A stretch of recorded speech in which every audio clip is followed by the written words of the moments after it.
luar biasa. Baik, pada hari ini kita akan belajar agama yang bertema diriku. Sebelum kita memulai pelajaran agama pada hari ini, terlebih dahulu kita berdoa. Anak-anak ibu guru sudah tahu belum pembuatan salib? Pasti sudah tahu kan? Ayo, sebelum kita berdoa, ambil sikap yang baik untuk berdoa seperti yang sudah Ibu ajarkan. Lipat tangan, tutup mata, dan tundukkan kepalanya sedikit.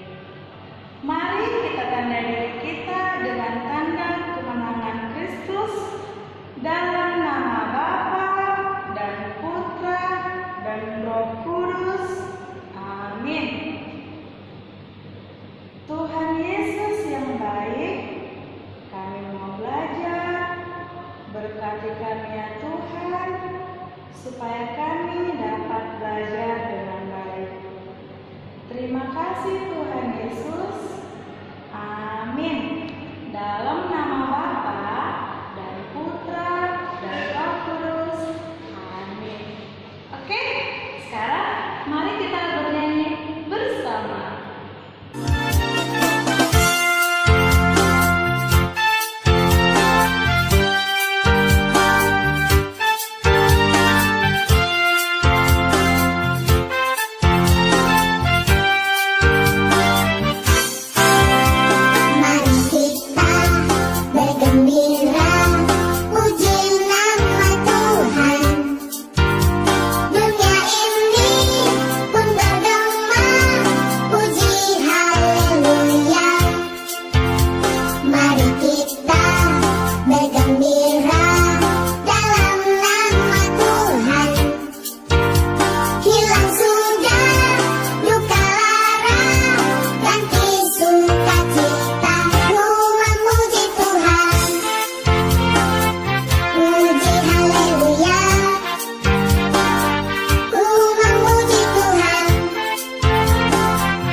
Pada hari ini kita akan belajar tentang pribadi manusia yang khas. Dalam pribadi manusia yang khas ini kita akan mempelajari temanya yaitu diriku. Baik, sejak lahir pasti kita semuanya diberi nama. Anak-anak ibu guru sekalian juga pasti semuanya memiliki nama, ya kan? Tujuannya kita diberi nama yaitu untuk mengenal dan membedakan seseorang dengan yang lain. Nama juga merupakan identitas untuk diri seseorang. Nama itu digunakan untuk dipanggil dan memanggil teman kita dengan sebutan namanya. Misalnya ada yang bernama Marcelo, Cynthia, Gio, seperti itu. Itu digunakan untuk memanggil teman kita tersebut. Nama juga kadang membedakan kita dengan teman kita. Tetapi kita harus tetap menyayangi teman kita walaupun berbeda yang satu dengan yang lain, karena Tuhan sayang kepada semua anak-anak. Mari kita saksikan gambar berikut. Gambar berikut ini adalah Tuhan memberkati anak-anak. Lihat, anak-anak tersebut ada yang rambutnya lurus, rambutnya ikal, pendek, gemuk, kurus, hitam, putih, semuanya dicinta oleh Tuhan. Tuhan mencintai semua anak-anak. Kita patut bersyukur kepada Tuhan karena kita diciptakan bersama dengan teman kita dengan identitas yang berbeda. Anak-anak, seperti yang Ibu Guru katakan tadi, setiap orang pasti memiliki nama. Dan setiap nama pasti memiliki arti. Jadi, jika anak-anak Ibu Guru tidak tahu arti namanya sendiri, boleh ditanyakan kepada mama dan papanya di rumah ya. Nah, sekarang kita belajar tentang diriku. Yang mau kita lihat dalam diri kita itu adalah identitas. Yang menjadi pertanyaan, apa saja itu identitas diri? Nah, yang pertama, identitas diri itu adalah nama. Anak-anak semuanya pasti harus sudah bisa menghafal namanya sendiri. Supaya kita berkenalan dengan teman baru, kita bisa menyebutkan nama kita sendiri.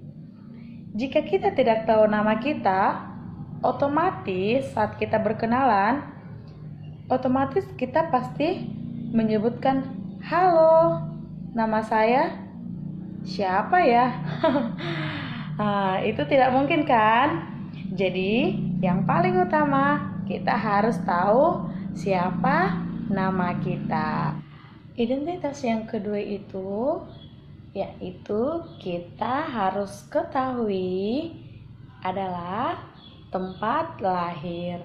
Maksudnya tempat lahir ini adalah di kota mana kita dilahirkan. Misalnya lahir di Jakarta, di Bandung, di Bali, di Medan, di Siantar, dan lain sebagainya. Lalu, identitas yang ketiga itu adalah tanggal lahir. Nah, kita juga harus tahu kapan tanggal lahir kita. Tanggal lahir ini maksudnya adalah ulang tahun kita ya. Ulang tahunnya kapan? Apakah 20 Juni? Apakah 25 Juli? Apakah 15 Mei? Jadi, yang dimaksud dengan tanggal lahir itu adalah hari atau kapan kita dilahirkan. Tanggalnya berapa? Harinya hari apa? Bulan berapa? Dan tahun berapa? Baik. Yang keempat itu adalah jenis kelamin. Ayo anak ibu guru sekalian, ada berapa jenis kelamin? Jenis kelamin hanya ada 2 jenis, yaitu jenis kelamin laki-laki dan jenis kelamin perempuan. Jadi ibu guru jenis kelaminnya apa? Ibu guru jenis kelaminnya perempuan. Seandainya saya bapak guru, maka saya jenis kelamin laki-laki. Yang kelima itu identitas diri adalah alamat rumah. Anak-anak sekalian harus tahu di mana tempat tinggalnya pada saat ini. Misalnya di Jalan Karya Wisata, Jalan Si Biru-Biru Deli Tua, Padang Bulan, setia budi, dan lain sebagainya. Yang keenam adalah kegemaran. Anak-anak tahu tidak apa itu kegemaran? Kegemaran itu adalah hal-hal yang kita sukai ataupun disebut juga dengan hobi. Misalnya, kegemaran itu bernyanyi, menari, main piano, berenang, main bola, main basket, dan lain sebagainya.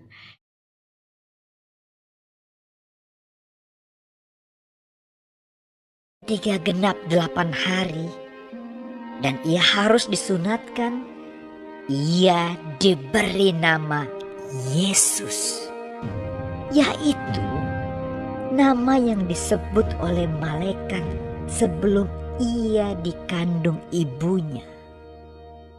Dan ketika genap waktu pentahiran, menurut hukum Taurat Musa, mereka membawa dia ke Yerusalem untuk menyerahkannya kepada Tuhan.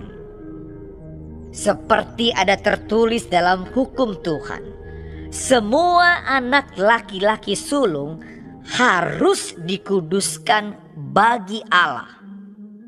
Dan untuk mempersembahkan korban menurut apa yang difirmankan dalam hukum Tuhan, yaitu sepasang burung tekukur atau 2 ekor anak burung merpati. Adalah di Yerusalem seorang bernama Simeon. Ia seorang yang benar dan saleh yang menantikan penghiburan bagi Israel. Roh Kudus ada di atasnya. Dan kepadanya telah dinyatakan oleh Roh Kudus bahwa ia tidak akan mati sebelum ia melihat Mesias, yaitu Dia yang diurapi Tuhan. Ia datang ke bait Allah oleh Roh Kudus. Ketika Yesus anak itu dibawa masuk oleh orang tuanya untuk melakukan kepadanya apa yang ditentukan hukum Taurat, ia menyambut anak itu dan menatangnya sambil memuji Allah. Katanya, "Sekarang Tuhan, biarkanlah hamba-Mu ini pergi dalam damai sejahtera, sesuai dengan firman-Mu." Yang menjadi pertanyaan, siapakah orang yang menerima bayi Yesus? Maksudnya siapa nama orang yang menerima bayi Yesus? Tadi kan ada 1 laki-laki dan 1 perempuan. Siapa namanya? Namanya adalah Simeon dan Hana. Hana itu berjenis kelamin perempuan dan Simeon itu berjenis kelamin laki-laki. Itulah yang menerima Yesus di bait Allah ketika dikuduskan. Pertanyaan yang kedua, siapakah nama orang tua Yesus? Ayo, apakah anak ibu guru tahu? Nama orang tua Yesus adalah nama ibunya bernama Maria dan ayahnya bernama Yosef. Ini adalah nama dari orang tua Yesus. Pertanyaan yang ketiga, berapakah umur Yesus saat diberi nama dan disunat? Ayo, siapa yang tahu? Jawabannya adalah Yesus diberi nama ketika berumur 8 hari. Pertanyaan yang keempat, apa yang dipersembahkan Maria dan Yosef kepada Tuhan? Maria dan Yosef mempersembahkan ataupun membawa sepasang merpati ke bait Allah. Yang menjadi kesimpulan dari materi kita hari ini adalah kita harus mengetahui identitas diri kita sendiri, yaitu nama, tanggal lahir, tempat lahir, jenis kelamin, alamat rumah, dan kegemaran. Dan kita harus tahu juga apa arti nama kita sendiri. Oke, demikian materi kita hari ini tentang diriku. Semoga anak-anak sekalian bisa memahami pembelajaran kita hari ini dengan baik. Mari kita tutup pertemuan pembelajaran kita hari ini dengan berdoa.